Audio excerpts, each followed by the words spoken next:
Good evening and welcome to the second episode of our podcast, Swamcast.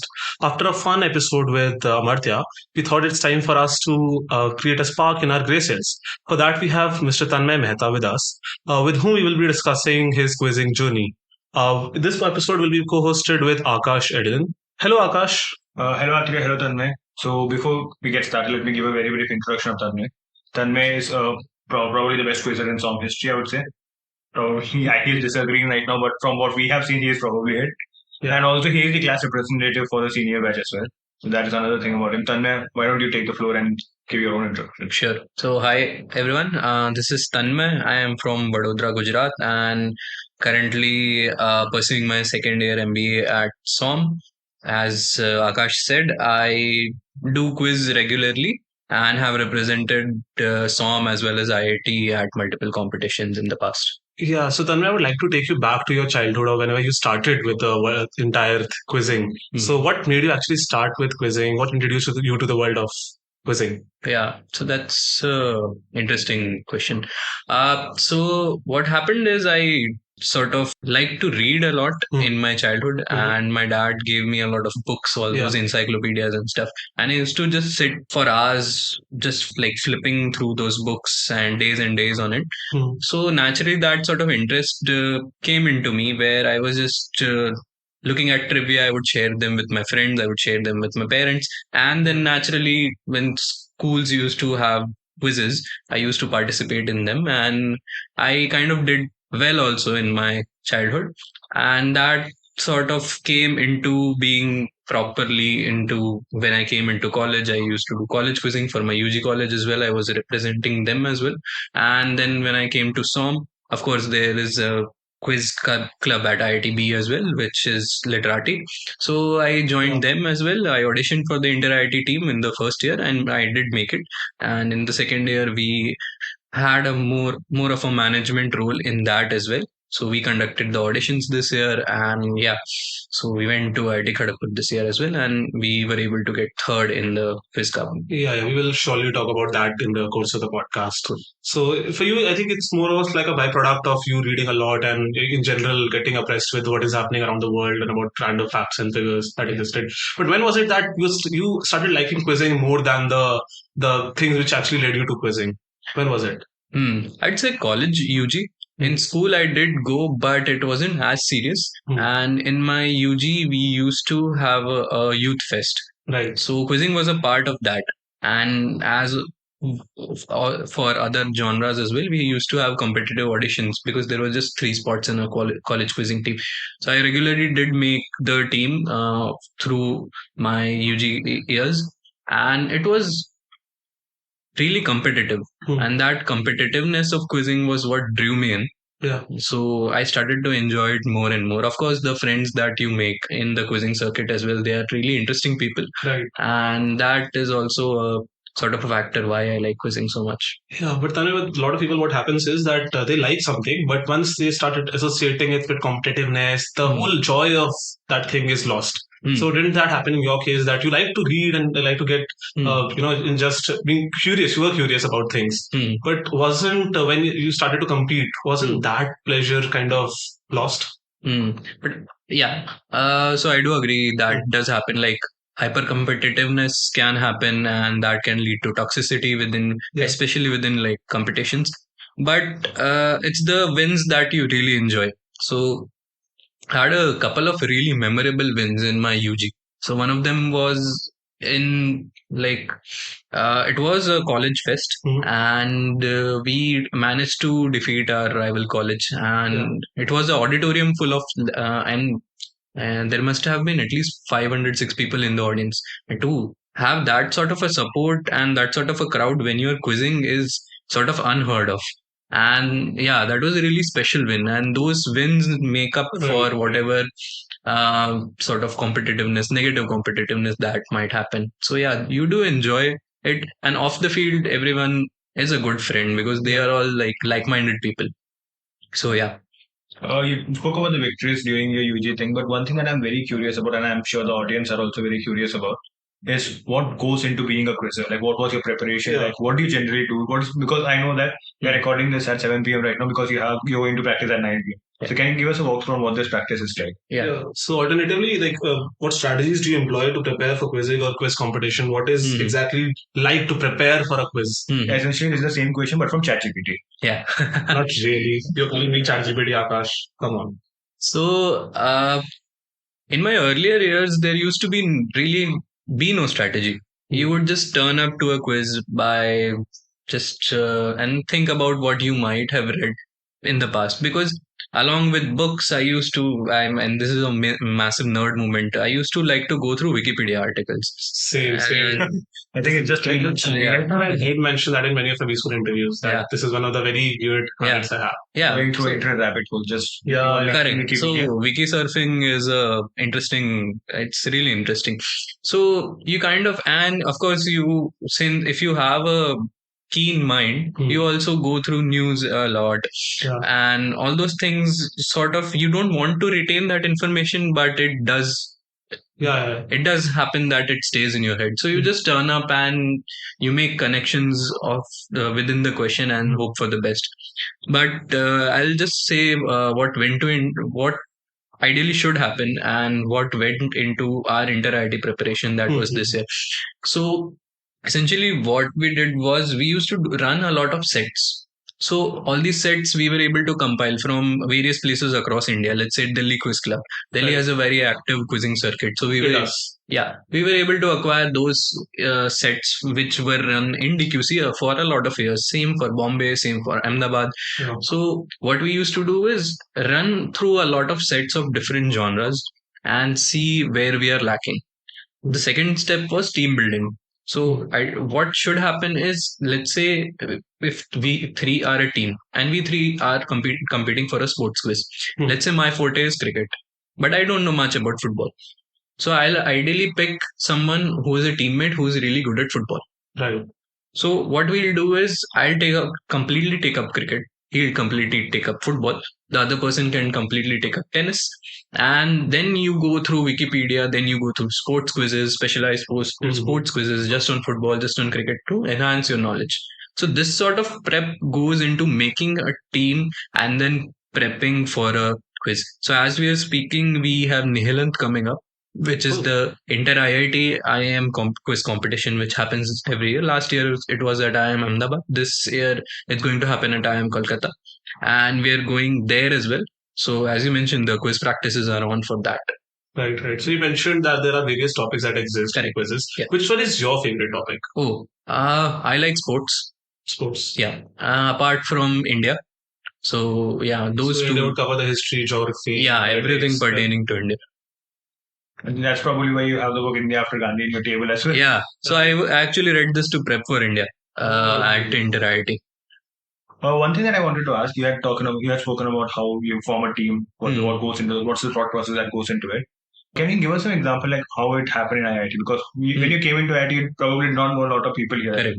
So how was that getting into literati, meeting those people and that last year bonding that has happened? Also, it is because in sharp contrast to like our degree, which is very management oriented, business, and quizzing is all about very eclectic mixture of subjects. It's not just limited to business or to management. Yeah, agreed. So what happened was me joining literati was I used to attend a little bit of opens that used to happen at IIT.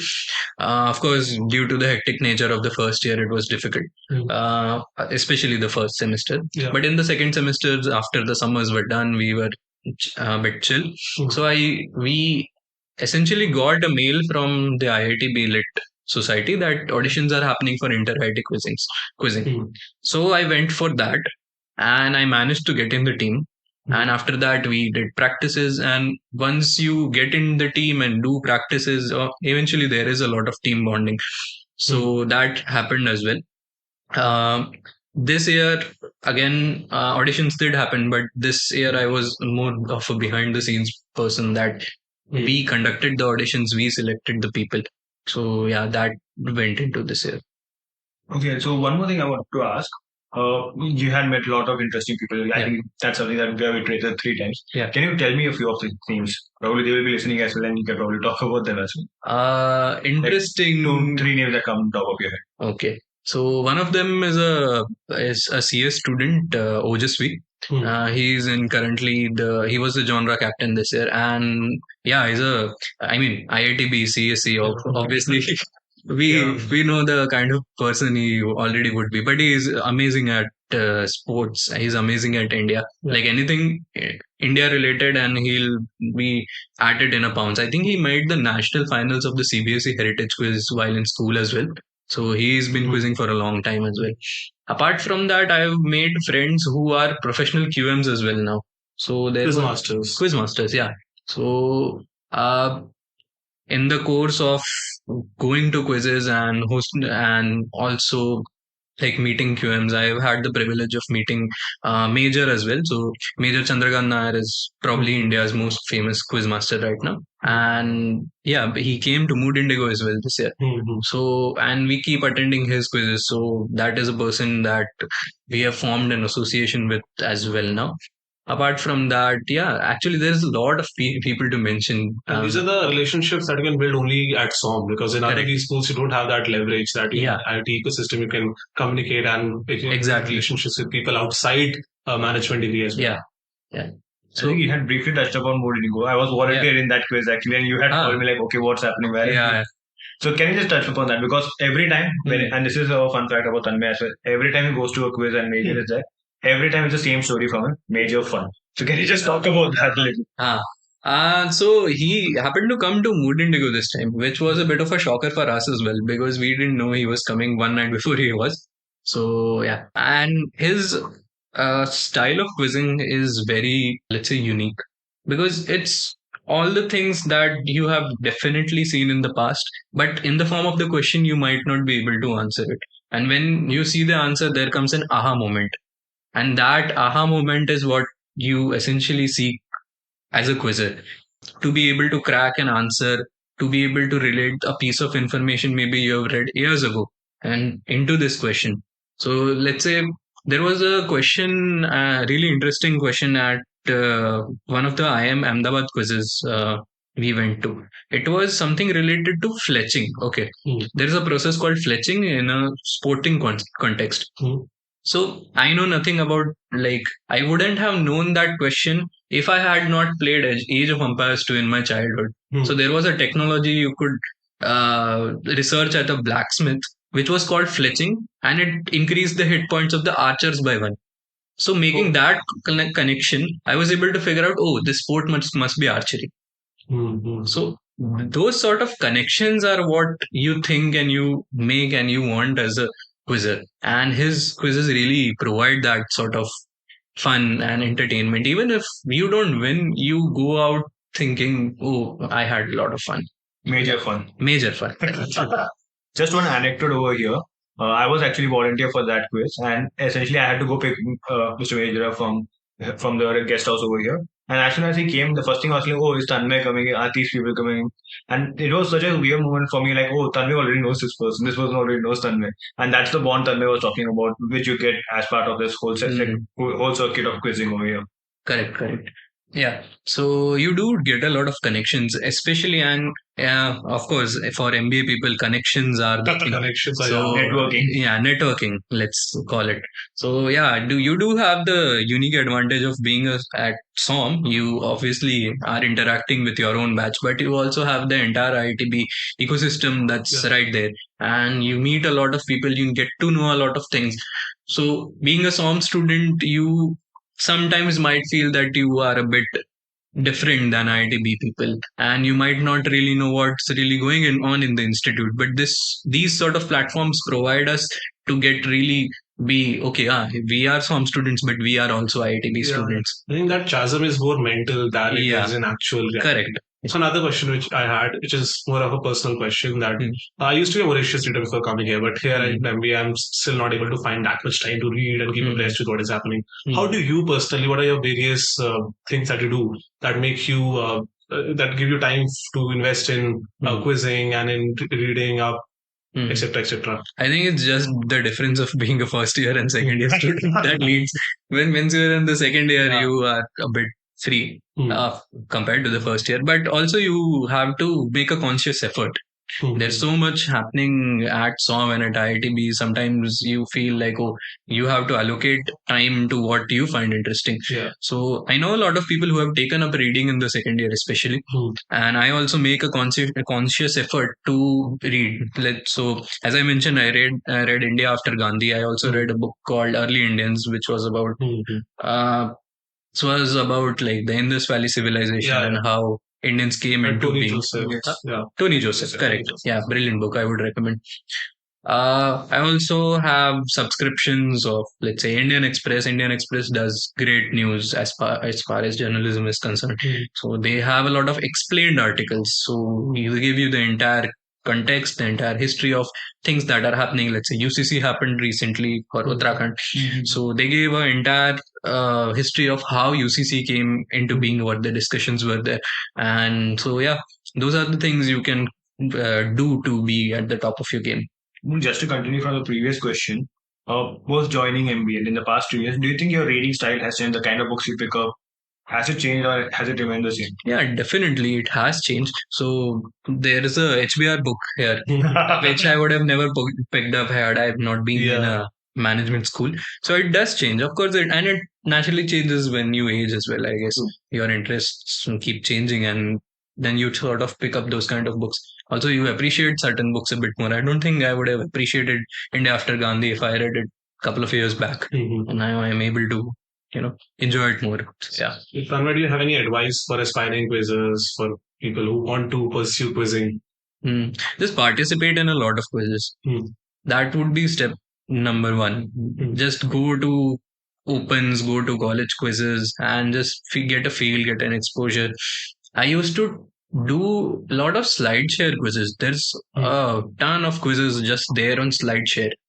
So when I used to travel from my home to UG college, it was like a 2-hour journey one way. So I used to do just a lot of SlideShare quizzes on my phone. So that really helped me, because a lot of questions and funda tend to get repeated. So that happens as well. Once you have seen a lot of questions, you get a feel. Right. And sometimes it's just not about knowing. Sometimes it is about just making a connection of how it can be. Yeah. So there is a couple of skills. One is knowing. Of course, there is like brute force, which is just knowing that, oh, I just know this answer. Second is about making connections in the question itself. So that sort of thing. So the fletching example, as I told, I wouldn't know what fletching is and why is it there in archery. But I didn't play a game which had this word about 10 years back, even more, maybe 15 years back.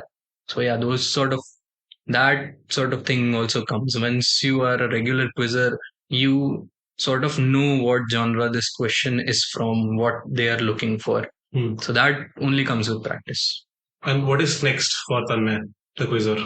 We have Nihilan coming up, which is the more prestigious yet less glamorous quiz competition. It's an inter IIT IIM. So we'll be representing IIT Bombay.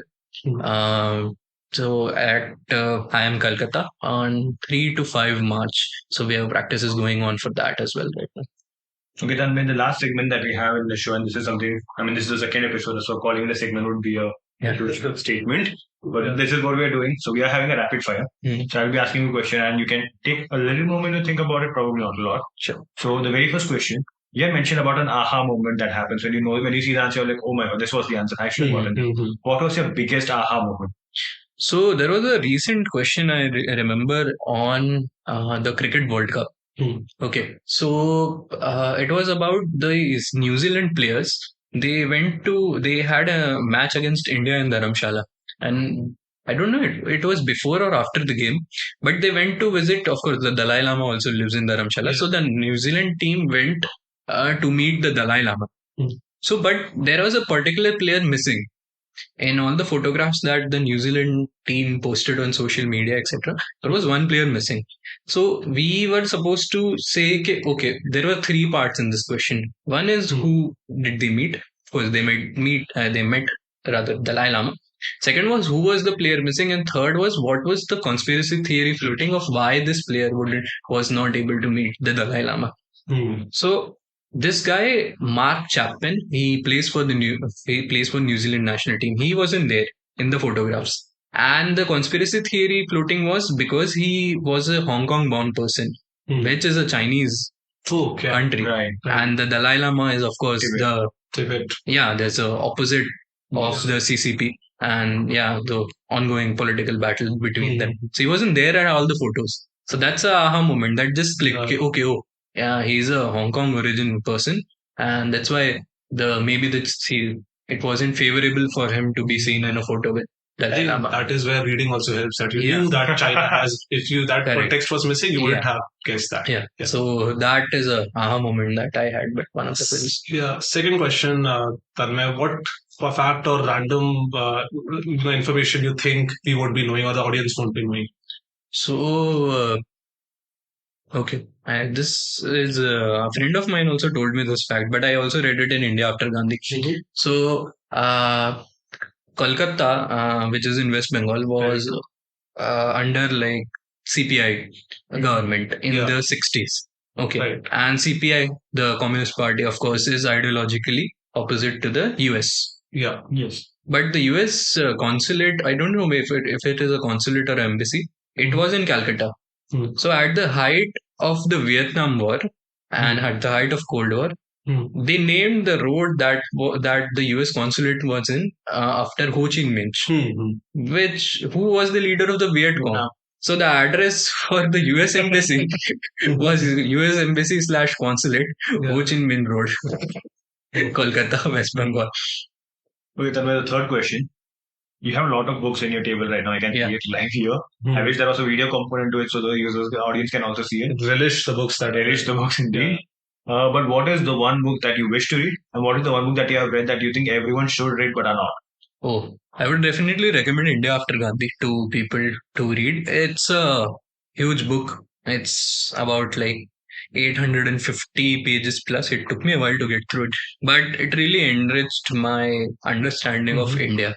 And it gave me a lot of things that I didn't know about India after independence, especially. And I think it is also because that period of history really fascinates me. So, So one book I want to read it's by Peggy Mohan, Wanderers, Kings and Merchants. It's about India, the languages of India, and particularly the linguistics of India. So the other book I mentioned, Early Indians by Tony Joseph, it delved a bit on Indian linguistics. Yes. But I wish to read it more, like the topic more. So I really want to read that next. I think that's definitely a book I would also be interested in. Yeah. That probably brings us to the end of this discussion. Thank you, Tanmay, for joining in, and I think this was a very, very enriching conversation overall. Yeah. Do you want to say any last words? I just not really. Just wanted to thank you, Triya, thank you, Akash, for doing this podcast. It was really an interesting conversation. To be honest, yeah, and thank you, Tanmay, again for being our host and for being this is the second episode of us, and we would love to have you further in various podcasts to cover books or literature, anything. That's one thing that I'm so sorry to interrupt you. That's one thing that we didn't cover yet, which is that Tanmay is also the literary society. We haven't gotten to that part at all. We definitely need another podcast to cover that facet of Tanmay in depth.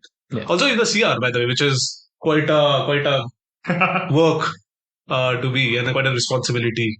So yeah, thanks a lot, the audience, for being there. Bye bye.